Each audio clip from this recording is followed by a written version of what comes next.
Content monetization সেটআপের টাকা কোথায় যাচ্ছে, কি হচ্ছে, আপনারা কষ্ট করতেছেন। এই দেখুন, আমি আমার পেজে গেলাম, এই উপরে দেওয়া আছে দেখুন। এই দেখুন, আমরা প্রফেশনাল ড্যাশবোর্ডে ঢুকলাম।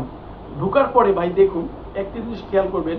এই নিচের দিকে আসলাম, আসার পরে একটা জিনিস এই যে রিফ্রেশ করে নিলাম, আমি দেখাচ্ছি। আমি এই যে রিফ্রেশ করে নেওয়ার পরে এই যে দেখুন পে আউট সেটআপ, আমাদের এই যে পে আউট সেটআপ চলে আসলো।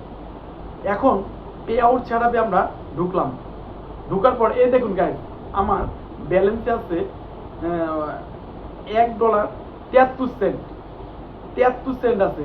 এখন আপনারা কিভাবে বুঝবেন যে আপনার পে আউট সেটআপটা ওকে আছে? এই যে একটা সেটিং এর মতো আইকন দেখাচ্ছে, এই সেটিং এর মতো আইকনে আপনি ক্লিক করবেন।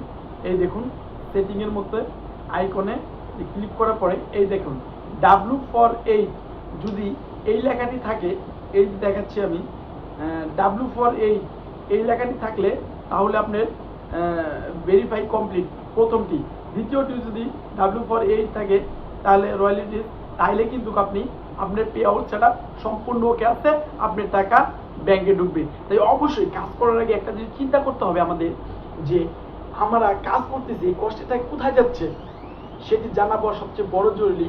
আর এই টাকাগুলো কোথায় ঢুকতেছে সেটিও জানার কোনো জরুরি।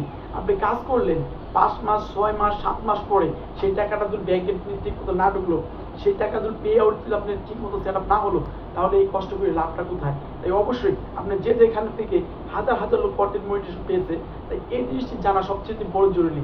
তাই আজকের ভিডিওটি যদি ভালো লাগে অন্যকে দেখার জন্য অবশ্যই শেয়ার দেবেন, আর পারলে আমার ছোট্ট পরিবার যুক্ত হবেন। আমি কিন্তু এইসব মজার মজার গুরুত্বপূর্ণ টিপস নিয়ে আপনাদের সামনে হাজির হব। ভালো থাকবেন, ভালো রাখবেন, অবশ্যই পেজটি ফলো দিবেন এবং শেয়ার করে দেবেন।